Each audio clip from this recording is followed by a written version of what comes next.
Hello, and welcome back to the Wheel Talk podcast. We are super excited to be here today. Thank you so much for listening. I am joined by, as ever, my fearless companion, good way to put it, Loren Rowney. Hi, everyone. It feels like it's been a while. It does feel that way. I'm excited for us to all be back together again very soon. Me too. The gang's got to get back together. All these bloody time zones. And joining us this week, we have Karol-Ann Canuel, Canadian legend. Yeah, really excited to have you. All-around legend. Really excited to have you on the podcast. Yeah, thanks for having me. I'm super happy to join you. I mean, I've been a big fan, so thanks for having me. I feel like Sean's going to be jealous that you were asked to be on the podcast before he was. He did mention something about it. I was just like, well, I don't know what to say. Actually, Sean would be fantastic. I know. I've multiple times I've considered like asking him to be on the podcast, and he's given me some really good inside information about like the Olympic course, for example, last year. But for some reason, I never had a moment where I was like, oh, this would be a great episode to have Sean on. And then this week I was like, oh man, you know who we should have on? Karol-Ann. Yeah, I think he was quite jealous, but he would be happy to join one day for sure. Just for reference, listeners who aren't aware of this, Karol-Ann's partner, Sean, is actually one of the DSs of the Jaco Alula team. So they're quite the dynamite partnership, I would say, when it comes to women's racing. Yeah, it gets me quite involved in the sport, even if I didn't want to. I mean, I retired and then he took over a job like this one. So I love it. For me, yeah, it's like, I'm still involved no matter what. Yeah. All right, so we're going to chat a bit about Itzulia Women that happened over the weekend, and we've got the Vuelta a Burgos coming up. Plus, we're going to pick Karol-Ann's brain about SC Worx and their inner goings-on. And also, I want to talk about Gatineau, because you're trying to bring that back. And I think that's really awesome for North American racing. So let's dive in. Let's talk about Itzulia Women. It was 3 days of racing. The first day the weather was absolutely horrendous, but it kind of cleared up by the end, and we had a surprise switch in the general classification on the final stage. But Demi Vollering took the first two stages, and her teammate Marla Russo won the third stage solo to take the overall. I feel like there's not a ton to unpack here. There's like a couple points that I picked up on during the race. And of course, if you guys noticed anything, we can absolutely talk about that as well. But I feel like the first thing to talk about is just Demi Vollering is flying right now. She won the first two stages in two completely different ways. The first stage she won solo, and watching her descend that wet road I was like shaking. I was so scared for her. It looked terrifying, and I couldn't imagine descending that in a peloton. Like, she was definitely the safest one on the road.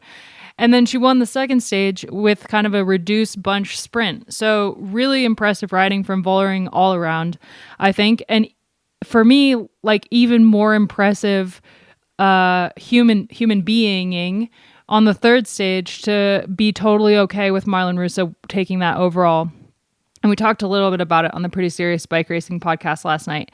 But it's like moves like that from a leader like Vollering, who's clearly going into the rest of the season and like the rest of her career as very much like a Anna van de Breggen protege.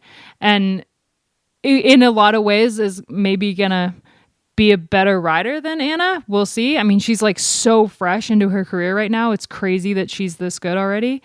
To hand over a win like that to Marla Russo, who's never won a World Tour stage race, it just bodes really well for how that pair is going to work together for the rest of the season. And whenever Marla Russo has to sacrifice for Demi, it's going to be like she's not going to have any issues with it, with kind of a teamwork like this. So yeah, what do you guys think about Demi and this victory? I feel like I just want to speak about Demi as a whole for the 2023 season. She's just continued to show her, I guess, maturity and confidence in herself. You can just see it in the way that she's riding. She she really believes in herself, and she's got a fantastic mentor in her ears behind the scenes with Anna van der Breggen. And I think she's very much approaching everything as like not looking at what's just happening now, but the big picture. And like you said, her career has just gotten started. She has so many more years in the sport if she wants it. So, giving a win away to your teammate who's just been such a key part, like integral into all her wins actually this year. I thought it was a really cool thing, but she just seems, I don't know, content within herself. And I guess Karol-Ann, as I don't know, did you and Demi cross over briefly 1 year? Yeah, 1 year we crossed over. I was able to notice like they had the shimmy with Demi and Anna, and I feel like I can see the same thing happening again, but not with Anna, with like somebody else. And I think I'm really impressed with Demi. I mean, she was already strong when she was in the team, but like now you can see she can like win from a climb. She can win from a bunch, but not a bunch but from a small group. And then there's so many ways where she can win. And I think what she did this weekend was just show how great of a champion she is. And I'm really impressed with her. And I mean, I already loved Amy, but I enjoy watching her more and more. Yeah, I agree with you 100%. Man, watching her post-race interview on the first stage was like, it would like hurt my heart to watch. She was shivering, like her bottom lip was just quivering and she looked so cold. And I was like, someone get the girl a hot chocolate. Like she looks so cold. Yeah. I'm so impressed that she was okay. Like after losing Vuelta Femenina, which would have been a huge blow to her, to be able to turn around and easily have won all 3 stages of Itzulia again, like she did last year, and take the overall, but to turn around and be like, no, I'm totally okay handing this win over to my teammate is really cool, because she's obviously got bigger fish to fry later in the season, but a win is a win, and winning Itzulia 2 years in a row would have been an impressive thing for her to have done. But she was like, yeah, no, I'm good. You can totally take this one. It's just like, I don't know. It totally blows my mind. It's really cool. Yeah, again, that's just showing her maturity and just knowing, like you said, there's bigger things to come. And I guess when I was watching it with my partner, he was like, no, she's lost again because of, something kind of out of her hands. And I'm like, it's all right. I think, the Vuelta sucked. I'm sure that really sucked for her. But to see your teammate win is always a really cool thing. So I guess, that could sort of segue into another talking point about maybe Annemiek van Vleuten and how she raced the Tour. Yeah, I want to talk. Well, I mean, we touched on it briefly last week about how Demi's racing Itzulia, and then she's going into Burgos this weekend. And then after that, she's taking like a little bit of a break. But I feel like it's just a lot of racing back to back. So I'm curious how this is going to, like, it's not like the racing is getting any easier. And Burgos is going to be another really hard stage race. It's 4 stages. And we'll talk a bit about it at the end, but it's a lot of racing back to back. And I feel like there's really not a lot of riders in the peloton that can take on this kind of load. So I'm still just like a little bit concerned about the amount of racing that she's doing. Because as far as I could tell, Van Vleuten isn't doing Burgos. No, but she's doing, I guess it does make sense if you're going to go and do the Giro and the Tour de France. She is down for both at this point, right? But maybe she won't take on the Giro. Emma Norsgaard, in my chat with her last week, that if anyone missed that, it was an absolute joy. She's a really hilarious human being. Said that the plan is for her to do all 3. Yeah, to do the Giro and the Tour next. Mm-hmm. But yeah, I mean, I don't think Van Vleuten looked great at all the 3 days. And I mean, we say this all the time that she doesn't look awesome on a bike, like on her best days. But she looks like she's just not able to take it to the rest of the peloton like she has before. And she tried on the final stage to attack, and Demi was just right there. So I think that is something, for one, like after the Vuelta, like Demi's never going to let her out of her sight again. Yeah, and I think what I thought interesting on the last stage, I don't know, you said you had some talking points to talk about, but when she was obviously getting up the road and trying to get some time, there seemed to be quite good cohesion in the back with Kasia, Marlon, and Olivia Barrow from UAE. And I think one of the commentators is like, oh, it's curious that, Marlon Russo is actually working this to helping the other two riders get up. But I actually thought it was a fine situation. But it seemed like everyone kind of, I don't know if this was my interpretation, were they working against Annemiek? Maybe. Did you get that feeling a little bit? Like, with Marlon like completely like dropping the wheel, and then Annemiek sort of slipped off the back at one point. Like Kasia kept looking over her shoulder to see where she was, and it's kind of like, I don't know if SD Worx and her were sort of coordinating attacks. I don't know. Maybe it was just my own head, but it was like really, I don't know. I found the last stage, the last like 15 kilometers really messy. I don't know. I said, I don't know a lot there. But I think it was interesting tactic. I mean, I really like how SD Worx just brought the numbers back together and basically just reshuffle the group. And then that's how Marlon was able to go away, right? Maybe, I don't know how Demi was feeling, probably would have been able to take the win on that stage. But I think just the way SD Worx wanted to work was give a chance to everyone, right? By waiting for Marlon to come back. And then now it's like we start from zero again, and then she could attack, and actually that worked. And now they were winning again for sure. So to me, I don't know if they were against one person. I think they were more in the mode where how can they win? I mean, it's nice to see SD Worx riding so aggressively even when they have the lead, because it keeps the race fun, you know? Yeah.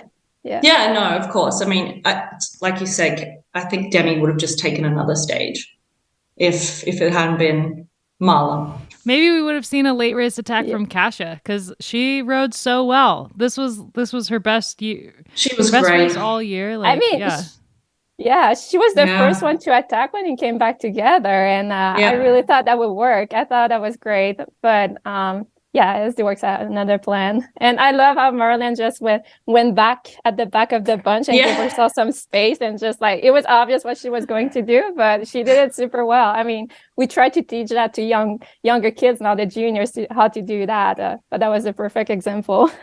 It's true. You could just like show them that, be like, "Okay, this is what you need to do when you want to attack. When you can't sprint, when you're like incapable of sprinting, all you have is just the diesel engine. This is how you win."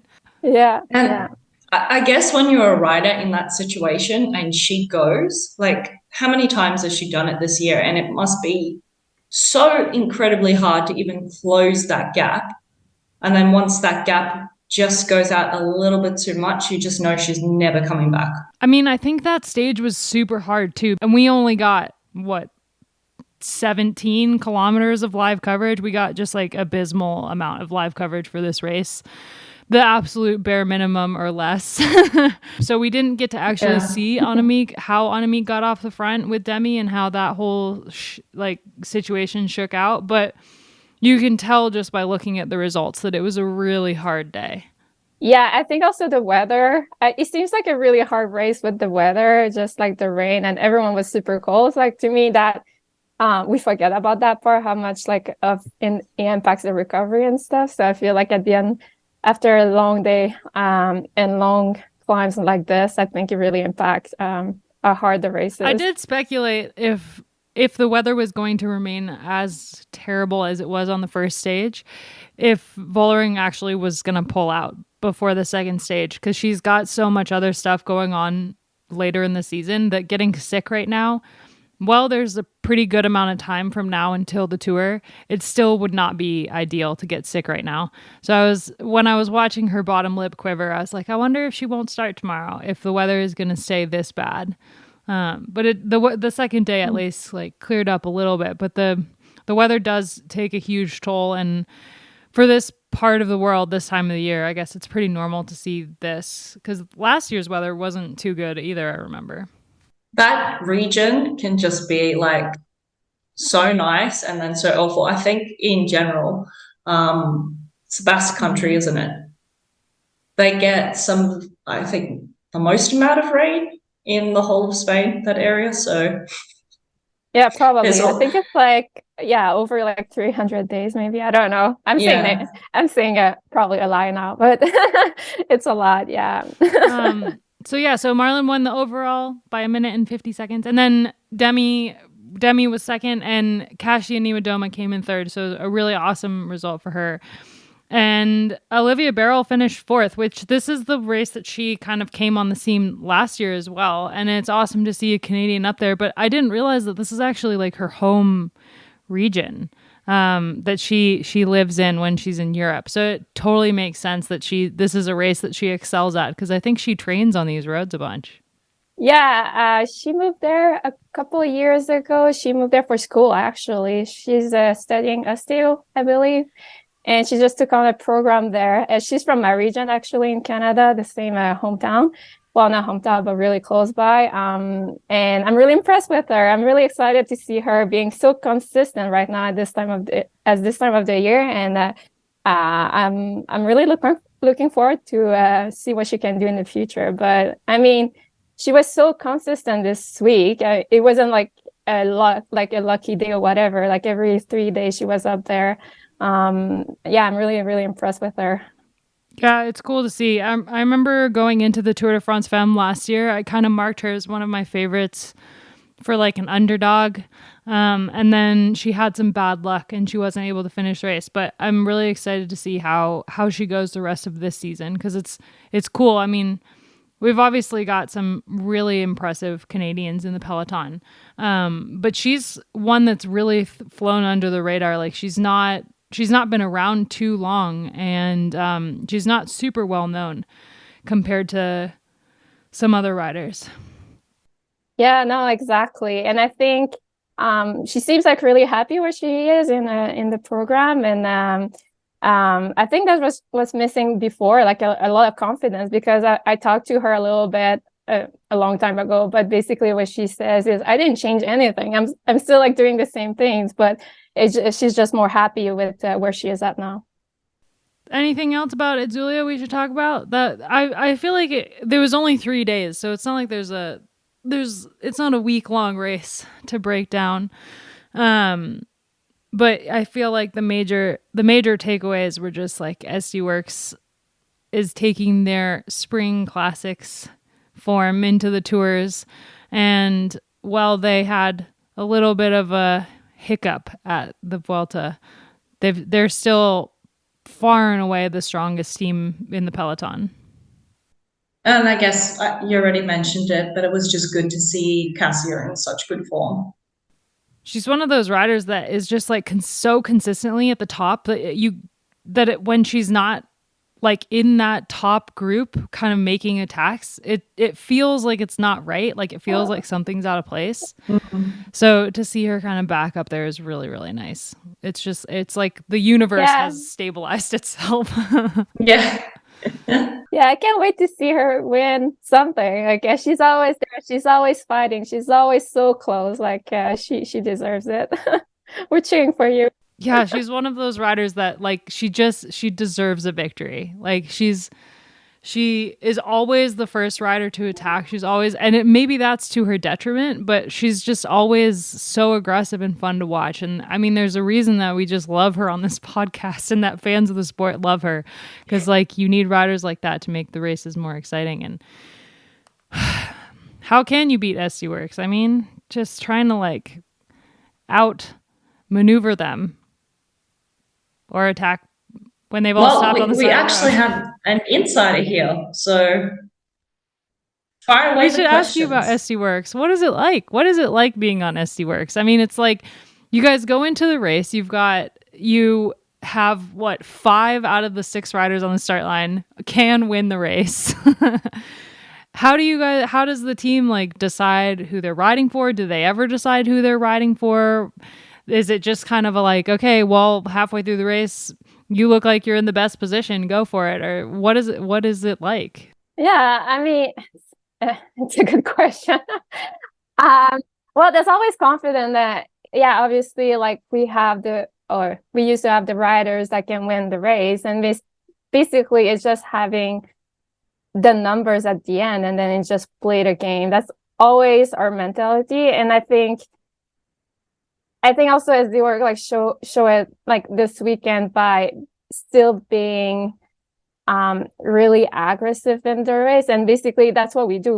We plan the race and then we just make it happen, right?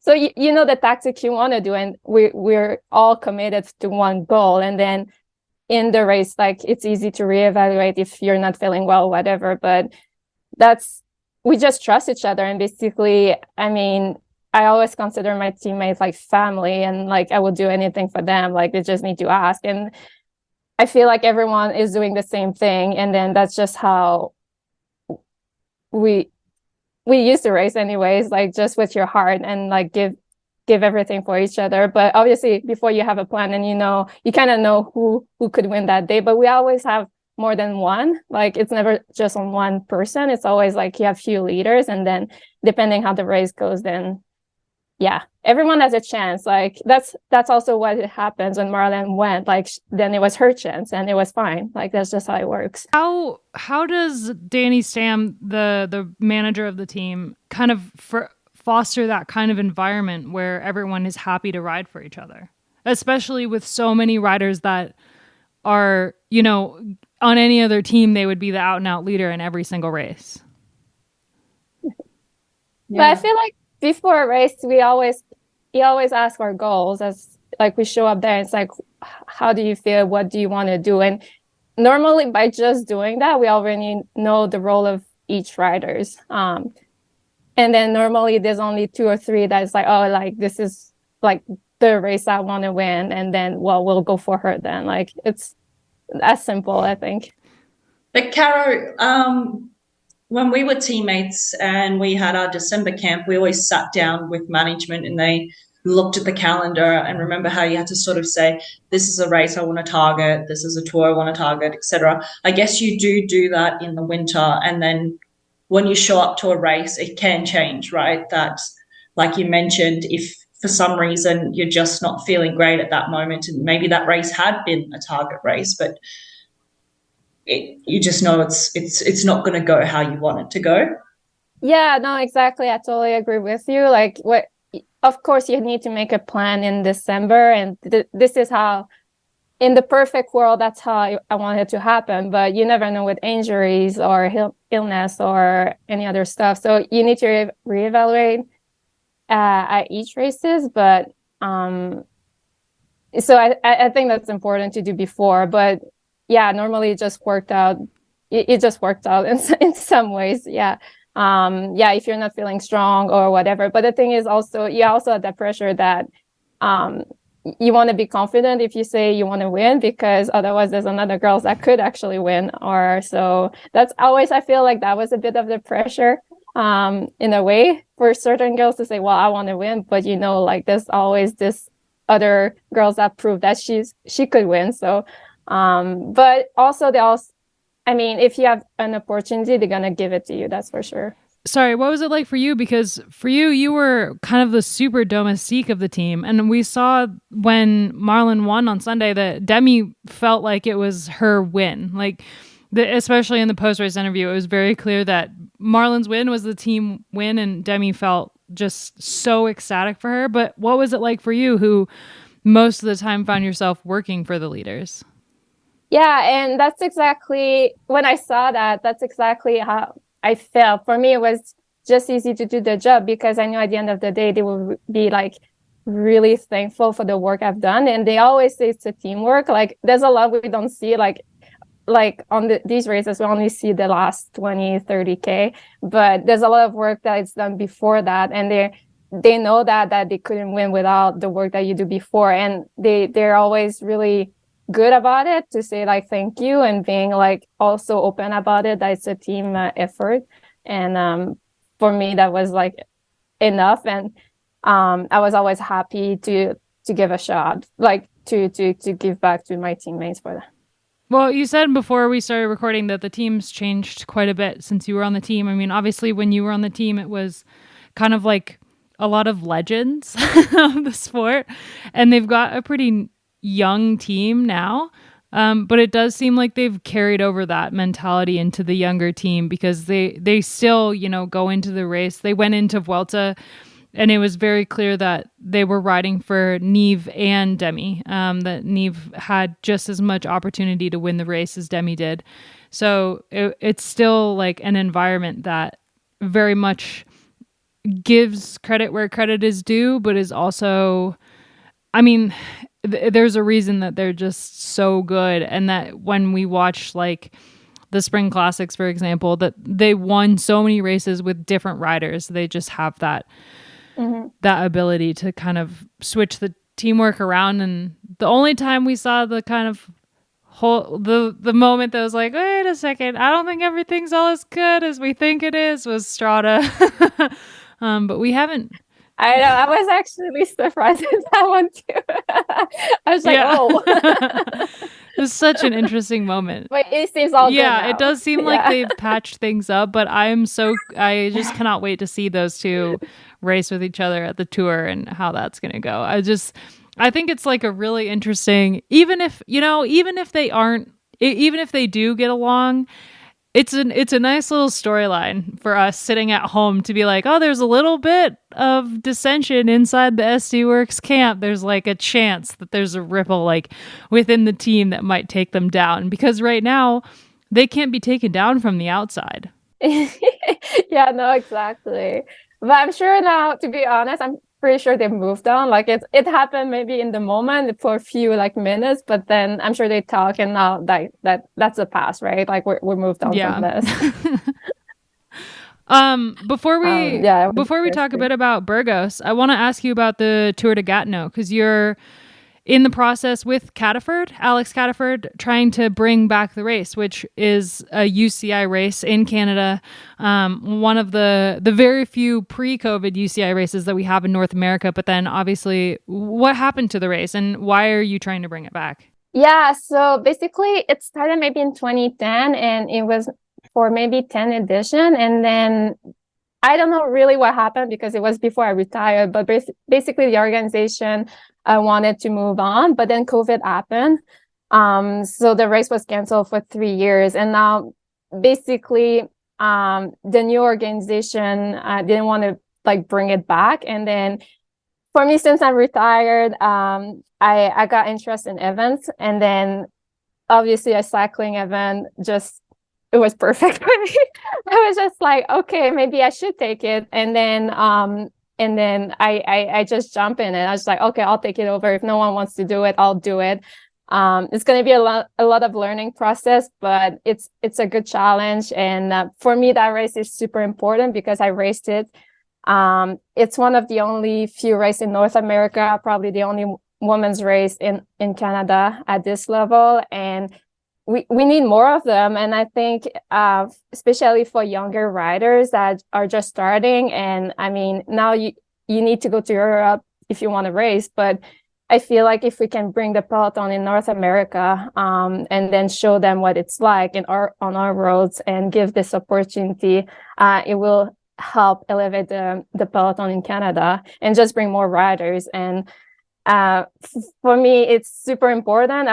It's also another way for me to give back to the next generation. So, I'm super excited. And Alex retired last year at the end of the season. And I was talking to him about this project and he said that he wanted to help. And I've been really thankful for his help. And now we're just like two retired pro cyclists who try to do like a bike race happening. But we're really excited for the challenge and I'm really looking forward to it. And the city of Gatineau is really helpful. They're super excited to have a bike event in the city. We're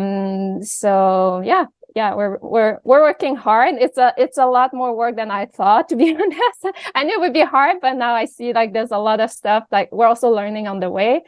But we're pretty excited to bring the race in Gatineau in September. That's super cool because obviously the men have the World Tour races in September, the 2 1-days, but the women only have the one UCI race that's during BC Super Week, and then they have Gatineau. And obviously with COVID, it really impacted the North American racing scene. And now we've only got Joe Martin and Tour of the Gila in the US. And so it's really awesome you're bringing back Gatineau. Obviously, 1-day races are totally different than stage races. So having UCI 1-day races in North America is really important. Yeah, it's actually 2 1-day races. We have the time trial that's coming back as well, and a road race. And so it's 2 1.1, and then we're adding also a crit. But it's not a stage race. The crit is by itself, and it's open to like other categories categories that want to participate. So it's not like UCI, but the time trial and the road race. We wanted to like not do a road race because then if people want to just focus on the time trial, they could, or if they just want to focus on the road race, they could. Because I always thought when it was always challenging when my team and then they have a time trial and it's like, do you bring the TT bike or you don't? And then it's always like this big debate. So just like that, people can choose. And I also think there's a few time trial now. So I think I'm a big fan of time trial. So for me, it was also important to bring it back. Man, I loved Gatineau. Now I'm like having so many memories come back. It's like so gorgeous there. You're riding through a state park. So it's like really, really cool roads. And in the winter, I was talking to Mike Woods about it because he's like around the area as well. And they like shut down that whole park and it's cross-country skiing. And it's really, really cool. And it's like the stomping ground for like Mike Woods, Matteo Delsin, like a bunch of riders that you would have heard of if you're listening to this podcast. So it's like, it's pretty cool. It's a really beautiful area. Yeah. And since COVID, I mean, cycling in the Gatineau community has really exploded, and there's more and more women that now ride bikes. So I think it's a nice combination to like bring the international peloton here in Gatineau, and then having all those fans of cycling that can just be there and cheer up. We moved the start finish a little bit more in the city, so it's easy for people to come and watch and make it really like a bike festival, like make it fun for the people as well, not just the racer, but also like the people can come and watch, and it's easy and really fun. Yeah, it was a weird finish. And before. it's also the weekend after. It was like on the highway. Yeah, it was. Yeah, we changed the course a little bit, just to make it more easy for people to come and watch. And it's also the weekend after the Grand Prix Montréal Quebec, so hopefully it's going to be a big week of cycling all over Quebec. That's super exciting. Well, I'm really glad that you're doing that. It's really great. Great for Canadian cycling. Great for North American cycling. Yeah, really cool. Thank you.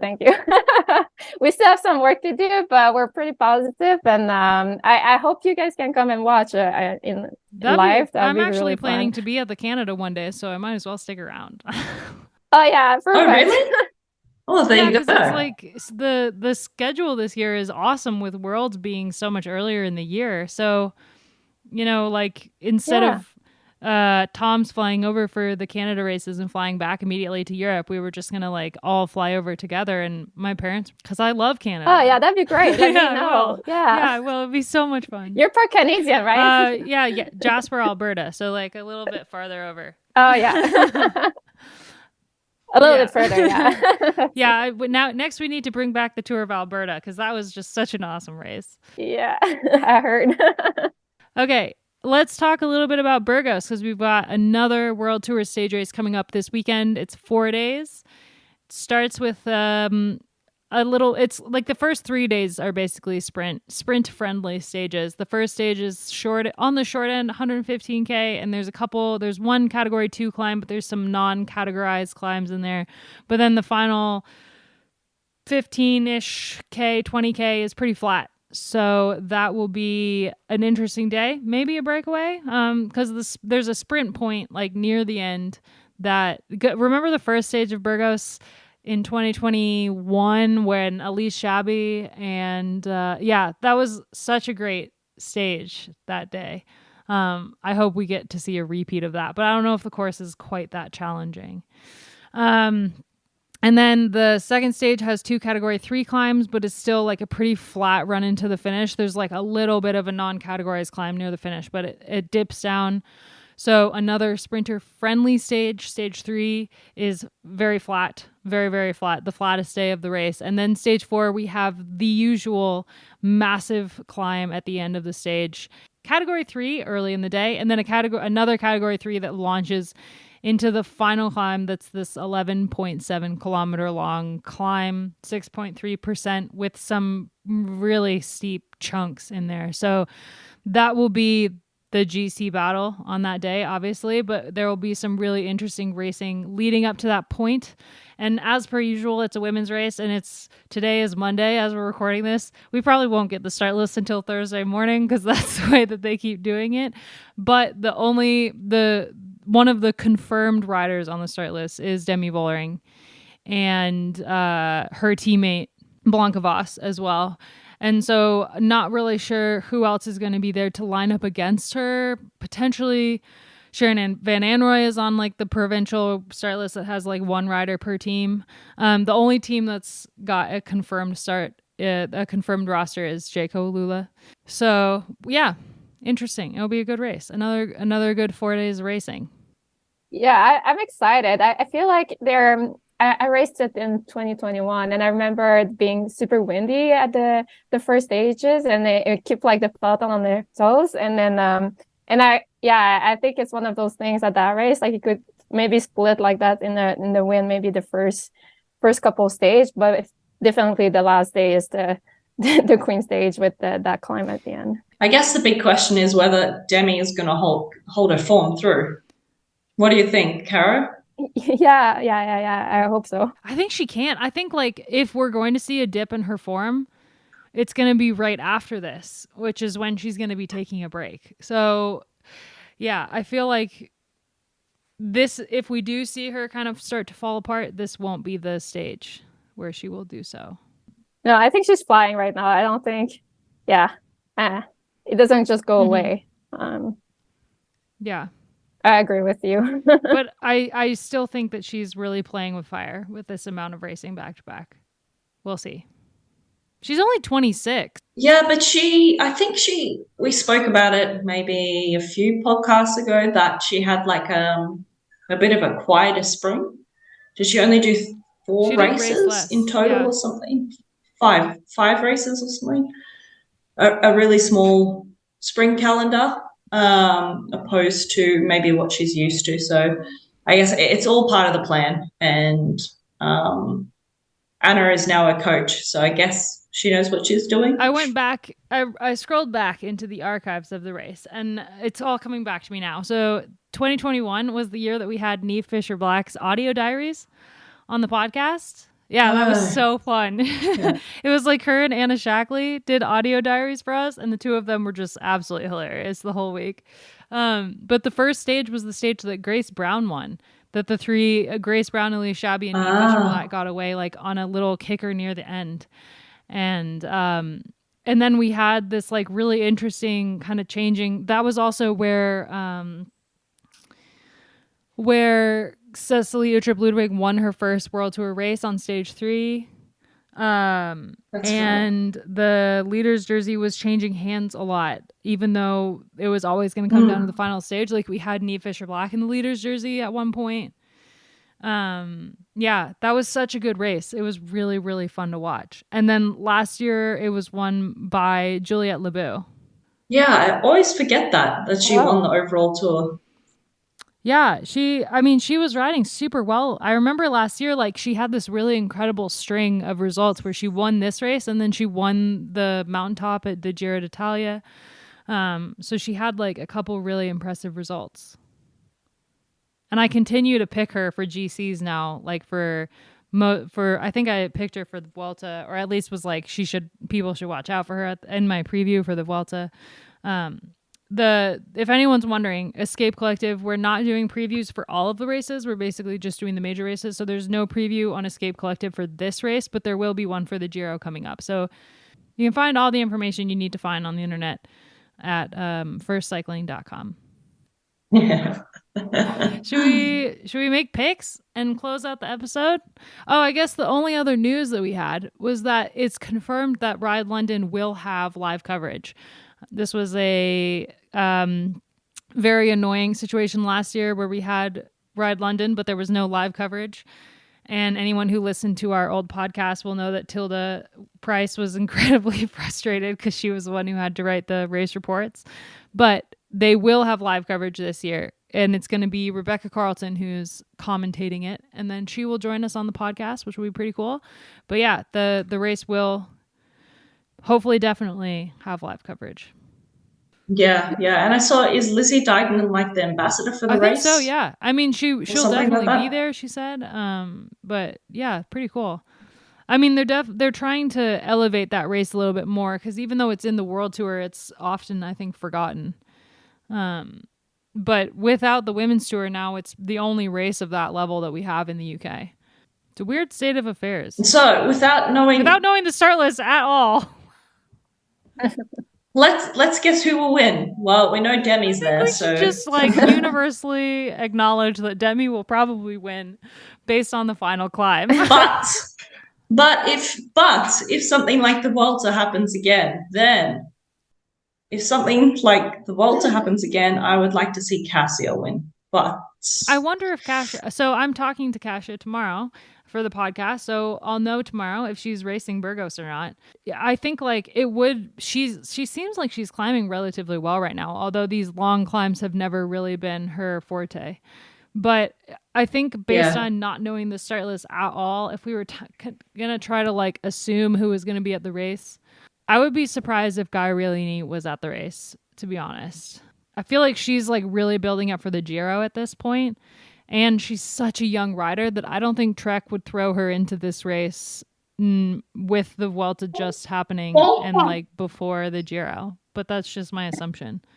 Plus, with the 3 stages before, if there was more climbing earlier in the race, then I would assume that Gabrielini would be there.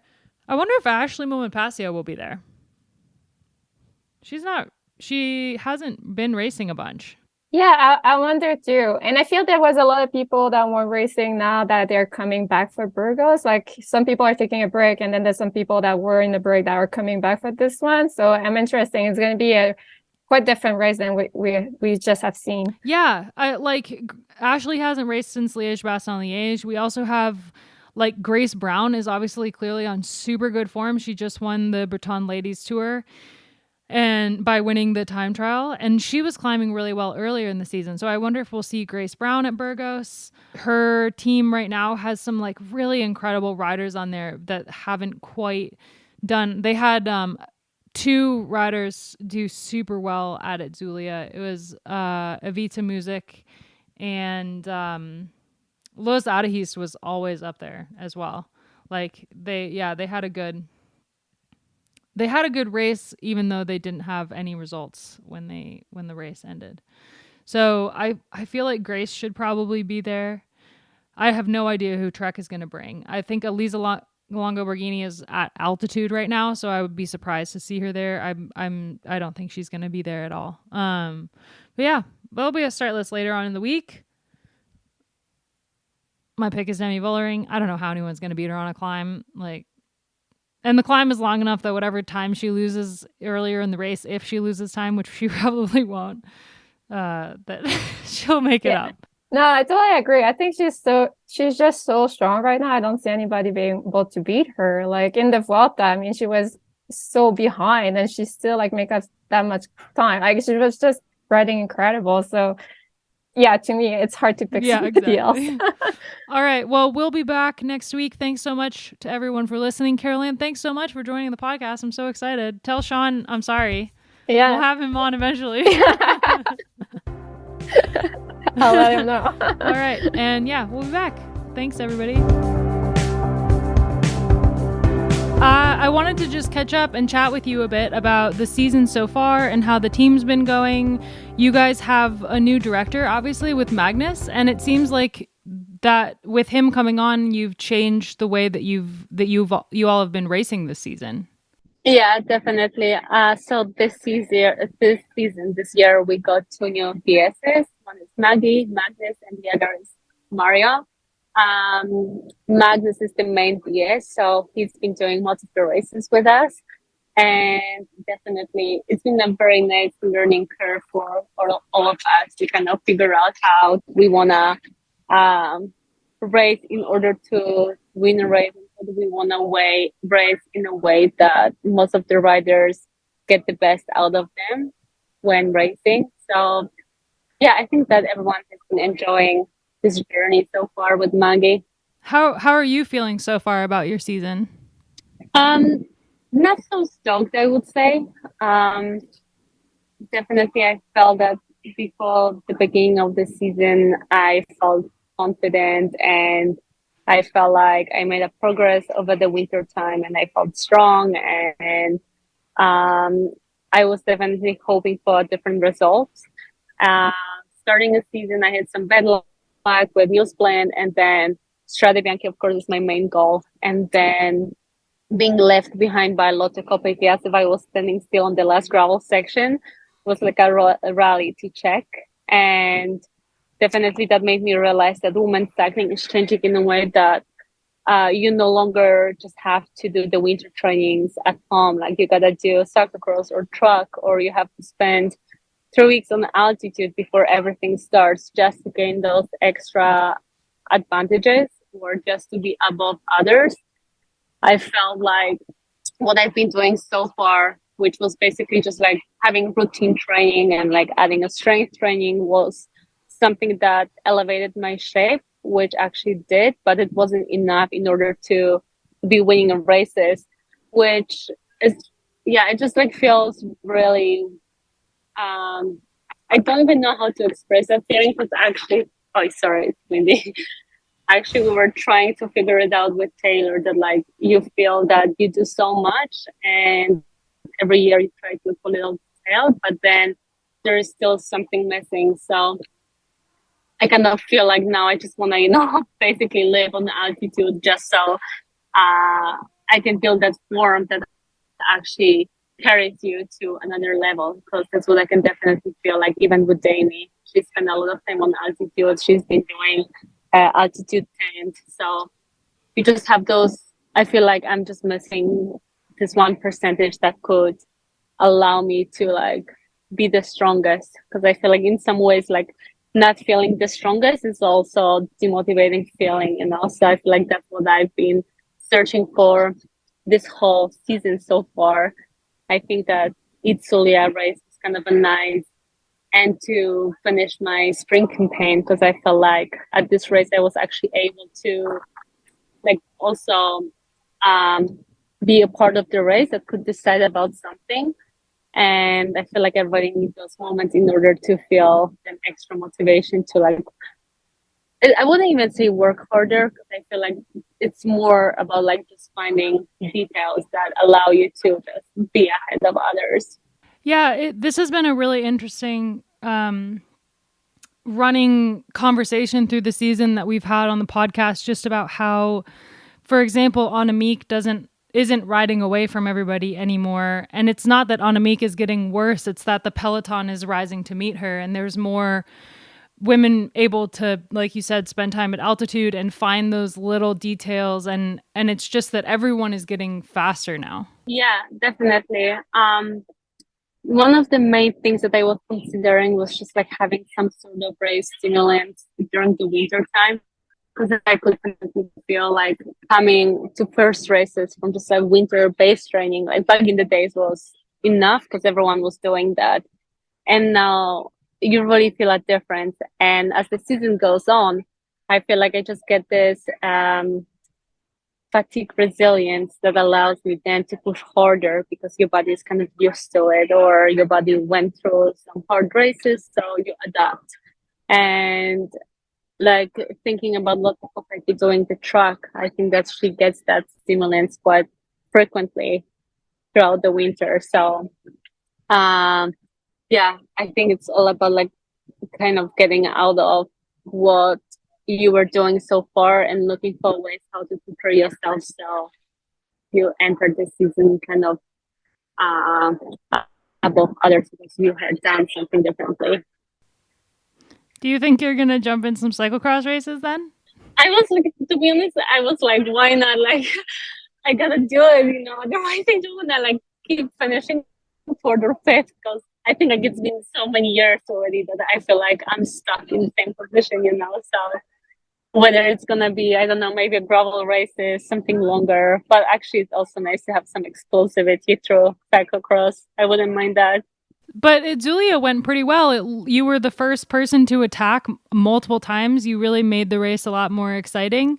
So do you think that you're getting there? You're getting to where you want to be? And I mean, it's kind of just in time with the tour coming up. Yeah, I think that like maybe the difference between people spending more time on, because I haven't really spent time on altitude. I haven't been sleeping in altitude tent. So maybe just like the race shape was coming and I built what I had at Itzulia through races, and maybe the rest of the peloton is kind of like getting tired or losing the effect from altitude. But now like I would talk with girls at the race and everyone is like, oh, I go back into the mountains. mountains. So it's like, it really feels that in a couple years, in order to be pro cyclist, you would just have to live in the mountains all the time on altitude. But then you just have to adjust your schedule because like if you race each weekend.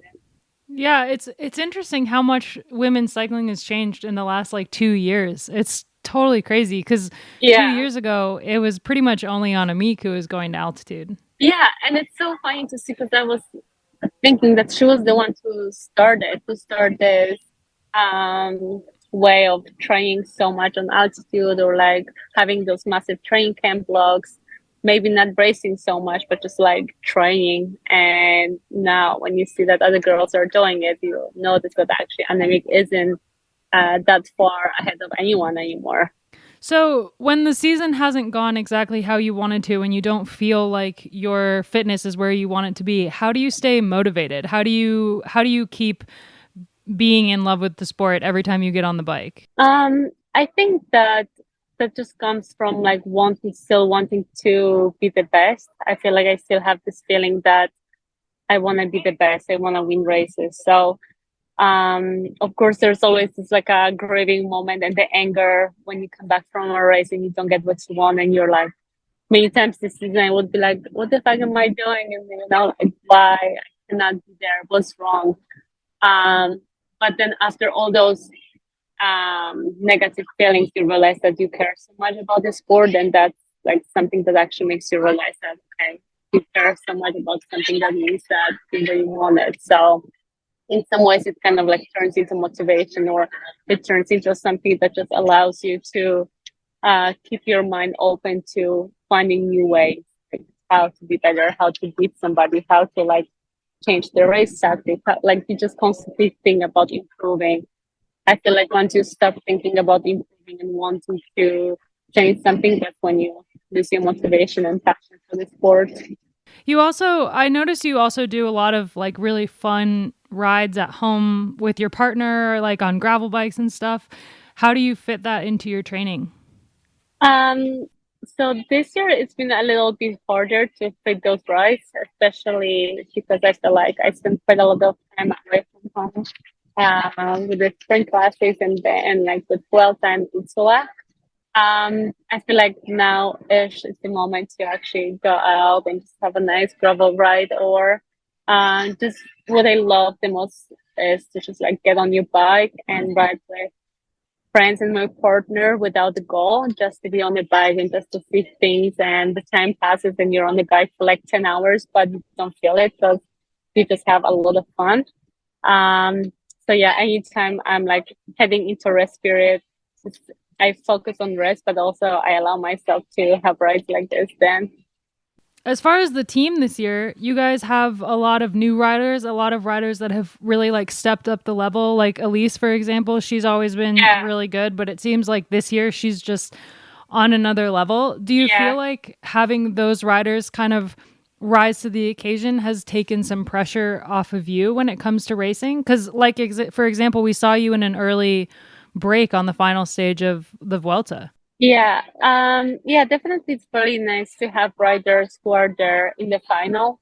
I feel like that also allows me to actually focus on my goals and not becoming to every single race thinking that I have to deliver a result. Like even with Vuelta, I knew that I got to this race just to help Ricarda because she was very helpful during Arles Classic. So that was like a thing that I could give back to her. So we have this healthy relationship between each other. I love being in a leader position, but also I love feeling that I can give something back. So then my girls, my teammates feel appreciated as well, and they don't feel that they are living in my shadow because I really don't like that. So anytime I have opportunity to work for somebody and like to be in position that I can support or help other riders, especially young riders, I really love that because you can like really see that you can help them build their confidence, and that's sometimes like more rewarding than thinking about yourself as a leader. So now you're back home. You're about to head up to altitude. What's next for you, and how are you refocusing for the rest of the season? So I am definitely focusing now on Tour de France. I'm gonna race Tour of Swiss before that. But my main goal is Tour de France, and there are quite a lot of things that I need to improve, I need to work on. And definitely the calming part of that is that I know that I still have a couple of weeks. So it's plenty of time to improve and just like kind of dedicated time and make sure that everything goes well. And yeah, that's mostly it. Actually, feels like the busiest part of the season is over. So now it's more about actually training, going recon of the race, and then training again, and having tour and Glasgow as our work in my next goal. It definitely seems like this season has been really hectic in terms of racing. I mean, it's all just been back to back to back to back. And there's a lot of, I talked to Emma Norsgaard last week, and she said that a lot of her teammates who have been doing the spring classics and then race the Vuelta and then race Itzulia are just really tired. Yeah, I bet. Weirdly, to be honest, like I know that before, like the last years, I would always feel so tired during the year. I would be so ready for holidays. In some ways now, knowing that like I think the win or I wasn't on the podium of Strada, like kind of kept me fresh in my head because I don't really feel like super destroyed. Maybe I am tired of like not being home for a long time or of like traveling and moving around and changing hotels, but I'm not necessarily tired of training or racing.